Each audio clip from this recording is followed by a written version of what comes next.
जय जगन्नाथ। तो मुझे आसिक पहुँची गली हॉस्पिटल तो ये आम रजिस्टर मेंटेन हुए जेहेतु मुझे कही मोर सिबिनाट पड़ी तो मोर केतटा सांग मैंने इंटर्नशिप जो मैंने आसी दीदी मैंने तो आम ये सिबिनाट करचु। तो सिबिनाट्रे फास्ट नंबरिंग होता सांपल आसो से अनुसार आम पूर्व थर रेकर्ड देखिकी आम से अनुसार मैंने नंबरिंग करूँ देन ये नंबरिंग करुचु तापरे कला बेले तो किछिटा आम कथा भी होचु देन हूँ माने से डब्बाटा खोला है कि तो से गोटे बफर पड़ो आउ पेसेंट मानकर जो सैंपल तो सहीटा ही पड़ो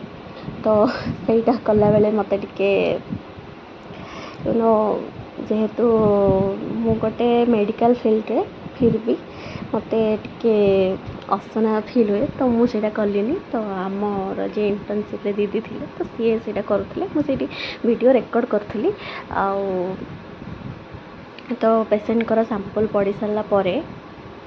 तो साइड्रे थी जो बफरटा सेटा पड़ो सेटा हूँ मेन तुम सेटा को स्कीप ही कर तो तुमको से पड़ो देन ये सरीगला आमर कम देन आम ये स्कान करवा जेहेतु से स्कानर माने क्यूआर कोड भाई गोटे चिन्हटे अच्छी तो आम स्कान करके कंप्यूटर रे पेसेंट को आईडी आउ पेसेंट को नेम तो सी कौटू आसी केते दिन है टीबी माने काश हो कि कौन हो तो सहीटा आम जाना तो आम आसला बेले तो टाइम हो गला आम आसला बेले बहुत सुंदर मौसमटे कर तो मुझे रेकर्ड करदेली।